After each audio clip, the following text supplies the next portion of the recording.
r/ask Reddit. When was the moment you realized you didn't really fit in with your friend group anymore? When I quit drugs. My problem was not starting drugs, or at least, not the right ones. No, Chuck, meth and crushed oxys are not in the same league as weed, not even remotely. Spent all day trying to get any of them to go see a movie with me that evening. Called people, texted people, no one was available. I decided screw it, I'll go alone and went early to get a ticket and caught a good number of the people I invited coming out of the movie together. They dodged me. I sat in my car and wept until the movie started, then wept the whole way home. This one hurts. What shitty people. I'm so sorry you had to experience that. Have you found new better friends? I mean, they may be dongheads or they might have a good reason for it. Kinda hard to tell from how little we know. Regardless, a tough pill to swallow. When they tend to leave you out when they are going out or talking and chatting. Walking down a pavement and somehow you always end up being the one standing behind because you can't fit all in a row.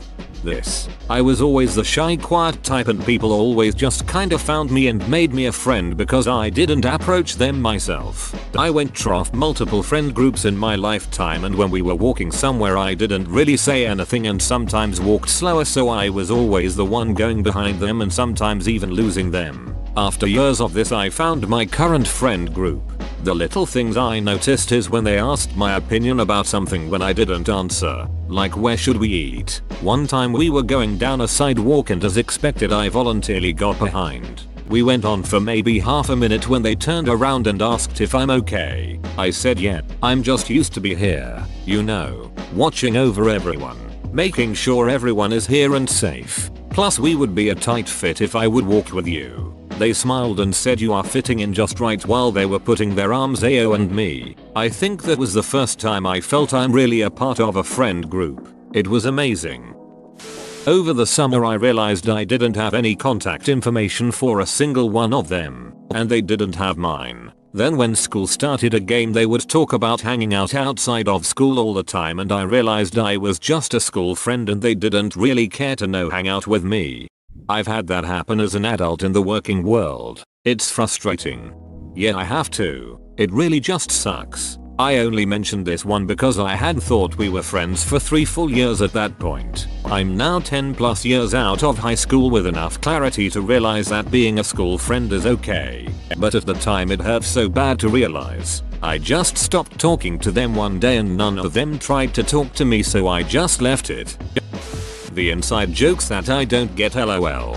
As someone who struggles with my self-esteem and fitting in and seeming cool, this one hits close to home. My friends will have one inside joke I don't get, and for the rest of the day I think they all hate me and don't want to be my friend. You might want to look into rejection sensitive dysphoria. I have it along with my ADHD and I get that same experience too sometimes. I definitely have heard of rejection sensitive dysphoria. I almost wrote it here, but because I'm not officially diagnosed and don't have ADHD, just social anxiety, I didn't want to use it. When I was drunk at a party, and 911 needed to be called for a former friend that I frankly hated, everyone disappeared when the ambulance and police were heading over. I was stuck drunkenly telling her mom over the phone that her daughter had a severe panic attack and possible alcohol poisoning, and that I was sitting with her while waiting for emergency responders. Her mom kept saying I must be her one genuine friend, and I hated that girl for being a petty backstabber. Even if I hate someone, I wouldn't leave them drunk and alone in the middle of a panic attack. I cut those friends off after that. It had been a long time coming. The rest of my time at college was very lonely. How did the girl react afterwards? Probably mad that she blabbed to mom. Literally all they did for fun anymore was get trashed and party. That was not a life I wanted. And when you don't drink but still try and go out with them because they're your friends, you realize how they only talk about being wasted. Yup, I couldn't even hang out with them during the day cause all the discussions were about the next time, and if I tried to change the subject it always ended up back there. When they started getting married one by one and having kids, after that, everything they did revolved around couples activities or kids activities. Those of us left in the group who are single were sort of shut out. For me it was the opposite. I was the only one married with a kid. They couldn't understand why I couldn't go out with them on zero notice. Also, I had to drive 40 minutes downtown while 7 months pregnant to a bar for my friend's birthday. I really tried, but it sucked having to cancel on them all the time. Yep, marriage and kid is what drifted us away from our core group too. Everyone else is childless. Most are single. Some folks you never even see again after the wedding.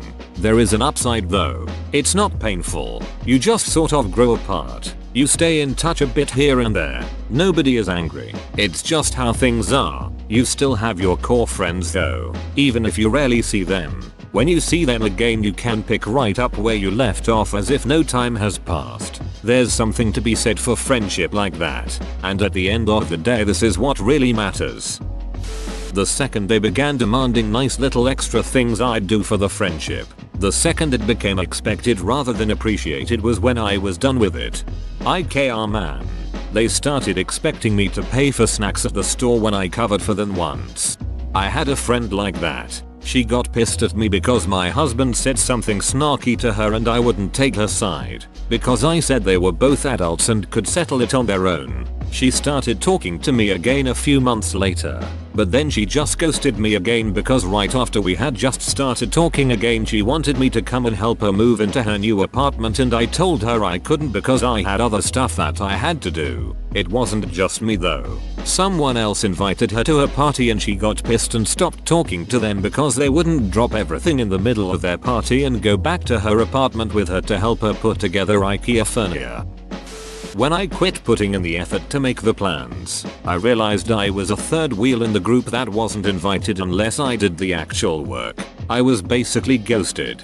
That's the worst. It's the realization that if you got hit by a car today and ended up in the hospital and needing help, they wouldn't be there. That if something happened and you needed to take care of yourself, they won't be there. I found myself homeless and they all disappeared. Came back around again when I got an apartment, but I just didn't want to rekindle the friendships. Damn, that sucks. I'm sorry, but good for you for recognizing that they weren't worth your time. Real friends stick with you through everything, especially the bad stuff. So if they abandon you when you're struggling the most, not only are they shitty people who lack compassion, but they are not your friends. You deserve so much better, and I really hope things are going better for you now. When it went from smoking a little weed, drinking a few beers, and taking the occasional dose, to opiate abuse and full-blown alcoholism. In other words, when it went from just having some fun to serious addictions, it was time to go. For the record, most of them are dead now. Despite my username, I'd prefer they still be alive. I've honestly never felt like I fit into a friend group ever.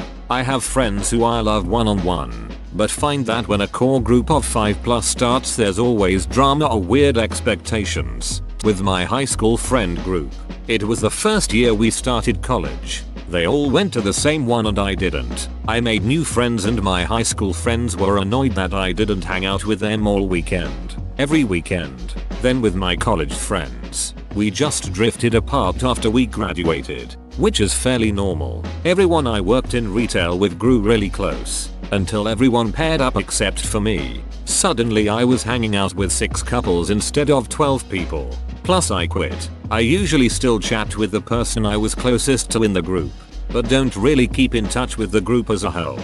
Similar experience, except I went to a different high school than all my friends. I didn't really make new friends though. They slowly stopped inviting me to things. Eventually I realized I didn't really like hanging out with them anyways. University was great and possibly the only time in my life I felt like I had a group of friends. But then we all graduated and 90% of them moved away. I'm really bad at making friends. Mostly because managing any relationship other than a romantic one makes me quite anxious. I hate it. In college I went through a transition. I had all these old friends from high school that were comforting, but had slowly lost everything we had once had in common. I had made new friends with the people my then boyfriend hung out with and we all seemed to jive better. But being 20, I still had fantasies that my old friends and my new friends would combine into some big happy friend group. For my 21st I invited my boyfriend's friends and my old friends to join me at a bar together. One of my old friends bailed. One came but complained about the place, the food, the music, and the men. until she found one she liked and left with him. And my best friend from high school came, absolutely strung out, cried when no one wanted to go smoke with her, got jealous when people bought me shots, and got picked up by some other loser we went to school with and said I was a square for not joining to go take pills with her. The 3 new friends were flabbergasted. They asked if we could start the night over. I remember distinctly that all of this had happened and it was not quite 10 PM. That was the moment I realized that my old friends weren't really friends at all but more people I had been in proximity to for a while. I agreed to roll a do-over for the night and we ended up having a great time. They were bridesmaids at my wedding. They are the godparents to my children. I genuinely don't have any friends that didn't meet my husband first, and I would never have it any other way. They're all lovely. I definitely know the feeling of mixing old and new communities and how disastrous that can be. It's like taking a step backwards in your own life journey, and with the old friends it also starts to get to a point when you're around them that it feels more like a sense of guilt for trying to hold the relationship together than a sense of excitement for building toward the future. Complete and total lack of ambition. It was infectious.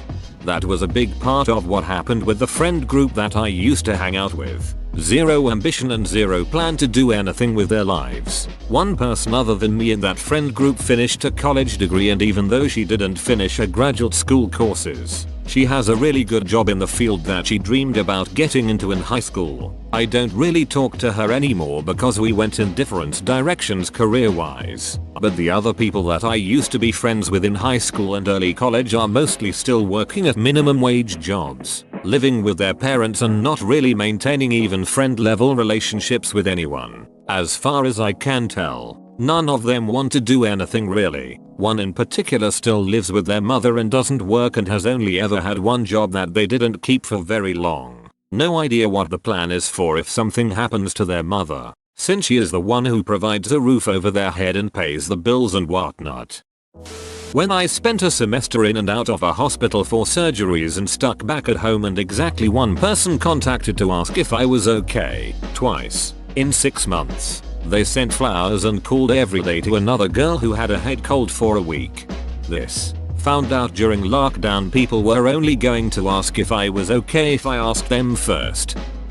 I was standing in line to get into a bar with friends. The friend in front of me, Jason, was bumped and backed up and stepped on my new shoe. I gently placed my hand on his back, more to keep him from falling, and said, "Whoa bud, my shoe." Dude turns around and sucker rushes me. Without knowing what's going on, I am laying on the ground with him standing over me. I wasn't really in danger. I protected my head when I fell and was in a position to roll him into traffic if he tried to swing down on me. After a few moments of me asking him confused why we are playing on the sidewalk, nothing happens. He lets go when the bouncers get to noticing and he walks away. Everyone is dumbfounded at what happened. Problem is, not one person asked if I was okay.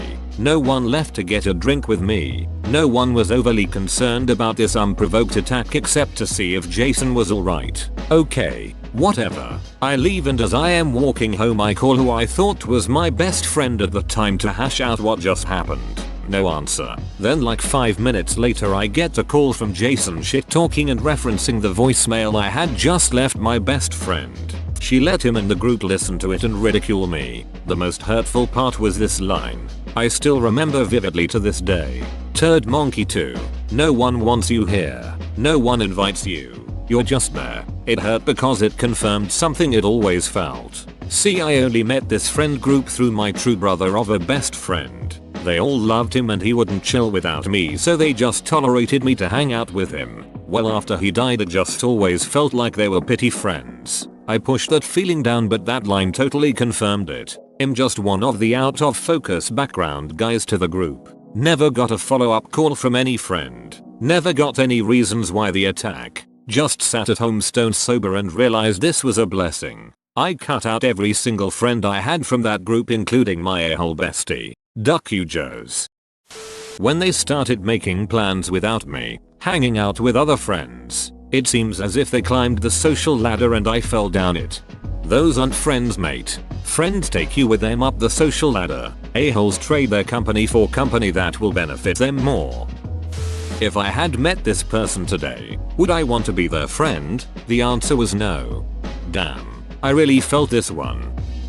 When I brought my stereotypically handsome boyfriend into the shop for them to meet and they all treated him like herpes. He wasn't on the rainbow spectrum, was mentally sound, and he looked like he walked off a runway, so of course they hated him. I thought these people were cool because they accepted my awkward bisexual self and all my anxiety, but as soon as they met him, it was like pulling teeth to get them to acknowledge him. And my best friend, who was very gay BTW whisper shouted it looks gay, presumably because she assumed he'd be insulted. None of them ever used gay as an insult before. It was just for him. She also said, I'll be here to pick up the pieces when this crashes and burns right in front of him. She talked a lot about people who bullied her in school. Apparently his sister was one of them, but she'd never met this dude before. She was the worst, but everyone in there who I considered a friend was openly hostile, and the only reason I could gather was because he was normal. I thought they were a safe place, but apparently only if you meet their standards. Sadly, so many people are like this, not just people on the LGBT spectrum. As a religious person, I have to admit there are a lot of religious people like this as well. When I was the first one to enter the lunchroom and nobody joined me at the table I chose. That's the most painful feeling ever. Before I met my best friend, there wasn't a single lunch table that ever made me feel welcome. I once joined a club that met up during lunch for the sole purpose of not having to endure this kind of exclusion. When I deleted social media to better my health, they stopped talking to me cause it's too much work to use the iMessage app. Currently in a similar boat. I killed Facebook and haven't felt compelled to come back. We all took different career paths. I still wanted to hang out, but there was a vibe that I couldn't shake that they didn't want to hang with me anymore. So the one a month things became once every few months, and now down to texting on birthdays, that sort of thing. Miss you guys still. This one hits close to home. After I made my birthday private on Facebook, I don't even get the birthday wishes anymore. When toxicity is too strong, when you feel alone despite being with them, when you feel that they don't listen and you won't like to listen to them, or when you start having thoughts about you not caring about them anymore. I ended a long relationship with a very toxic group that I got for plenty of years, and now I am in a new group and finally feel happy again. We kept inviting everyone over for a fun evening and everybody just sat there after dinner was done like, well, entertain us. One day my spirit went dry and we just watched Slav memes and everyone left quite quick. They never invited me and my girl over, so we laid low and waited for them to make a move. Been 3 years now. Sounds like you would rather watch memes with your girl than have a dinner party, and that's totally okay. Whoa, you made it to the end? You're a ducking beast. I'll cut you a deal. Smash like and subscribe for more curated content, bruh. It's free and that's a great price.